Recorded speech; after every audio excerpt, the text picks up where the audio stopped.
Who here likes the sea? Put your hand up if you like the sea. Yeah, nearly everybody. But so do you like swimming in it, sailing, paddling, or just looking at it? Who likes swimming in the sea? Good number of people. Who likes sailing or paddling or even going under the water in the diving? A few people. And who likes just looking at it? Is that your favourite way to engage with the sea? Yeah, I like all of those three as well. But yeah, just looking at it is so relaxing, isn't it? And we live on an island, so the sea is quite familiar to us. And lots of people want to be by the sea.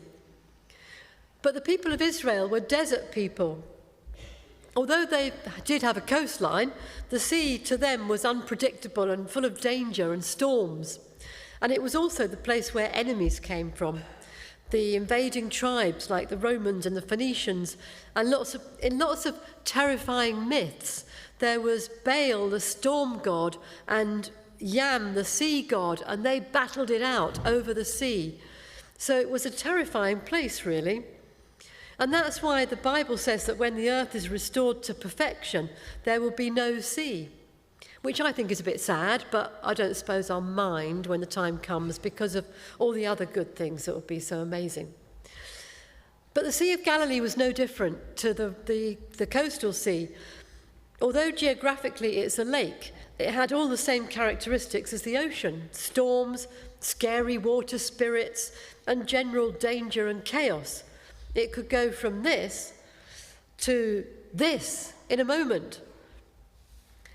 But of course, Jesus is greater than all of those things, more powerful than Yam and the sea or Baal and the weather.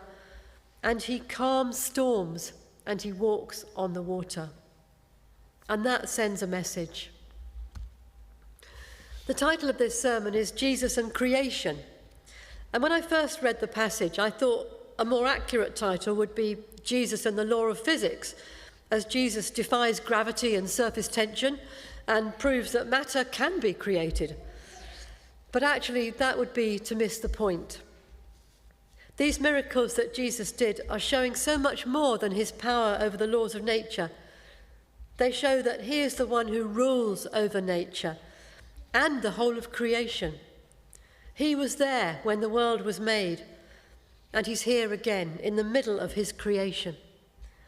These miracles are not only a sign of that, but they're also a sign that he's creating again.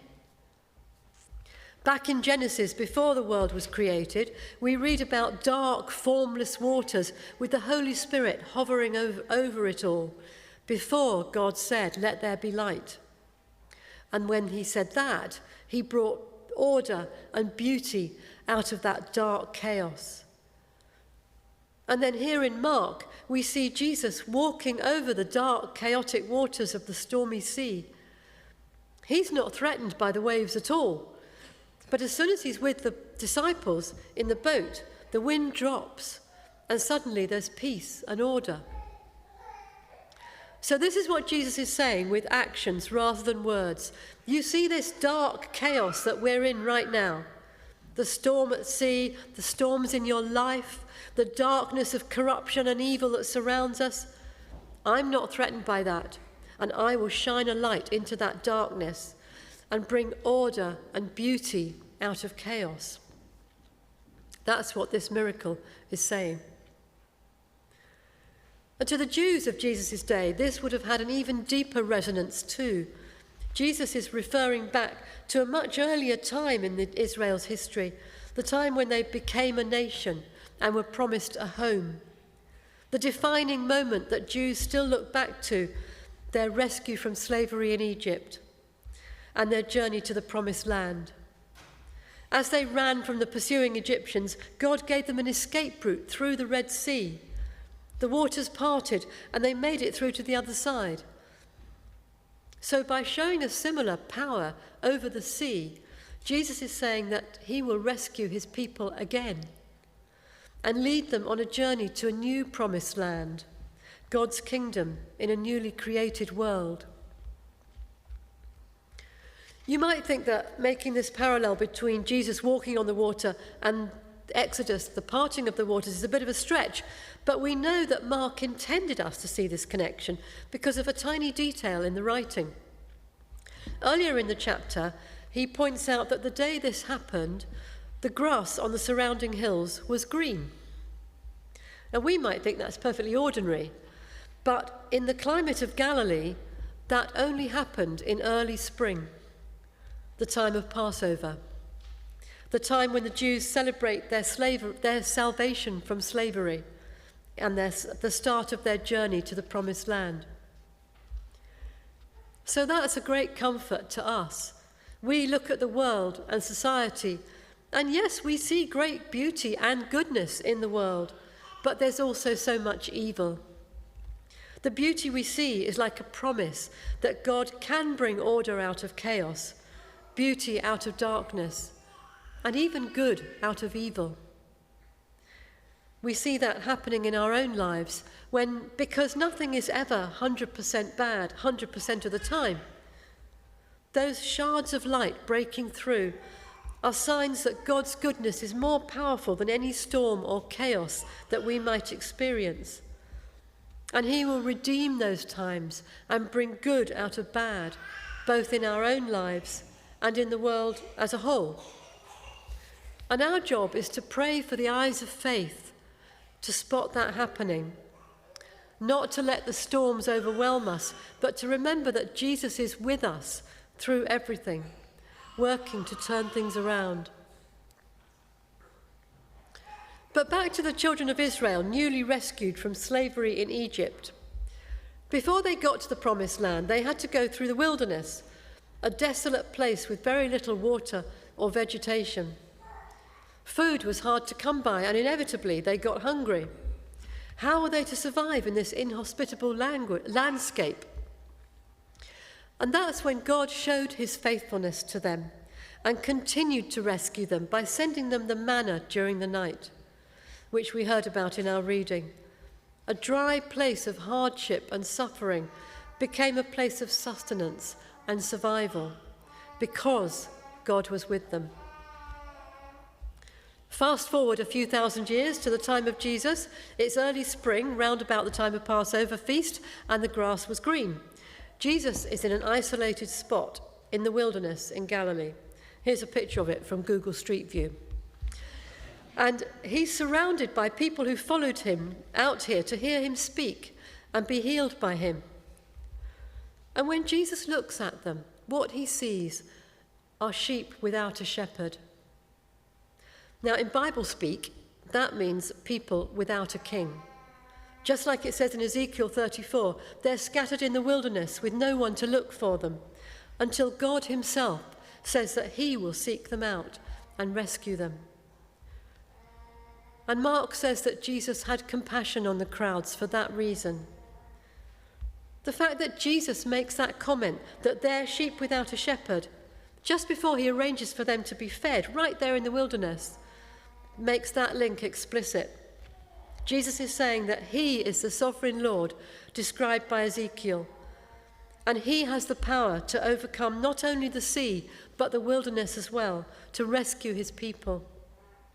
In fact, he's the same Lord who was with his people in the wilderness when they fled from Egypt after the first Passover and found themselves eating manna provided miraculously by God. So given all that build-up, it almost shouldn't be surprising that the next thing Jesus does is provide miraculous food for his people again. This is a clear message that he's the Messiah, and he's come to rescue his people from another kind of oppression and lead them again to a land of peace and plenty. Jesus is faced with a crowd of 5,000 people. So to get them organised, he gets them sitting down in groups of hundreds and groups of 50s, just like the Israelite armies of the Old Testament. That's how they're described.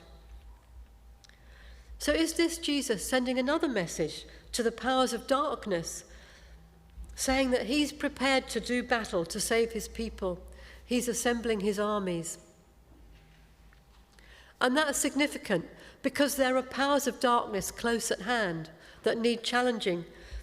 Immediately before, in the same chapter, of Mark, we heard about another feast in Herod's palace. Not as many as 5,000 people, and they certainly weren't only eating bread and fish, but they were drinking and partying the night away for Herod's birthday. And it was in the midst of all that debauchery that John the Baptist got beheaded. Jesus and his disciples would have been shocked and in grief, but his response is to stage a feast of his own. That's the complete opposite. Anyone and everyone is welcome. The food is simple but nutritious. The entertainment is Jesus' teaching. And the whole evening is a statement of life and abundance in that solitary, isolated spot. Mark is using this stark contrast to demonstrate again Jesus' opposition to the powers of darkness in the world and the abundance that there is for those who follow him. So when Jesus takes the bread, gives thanks, breaks it, and gives it out to thousands of people to eat in the wilderness in the early spring, close to Passover time, he's sending a multi-layered, multi-century message that says so many things about Jesus and his relationship with his people and with creation. He foreshadows the breaking of bread at the Last Supper, where he will give himself as the Passover lamb.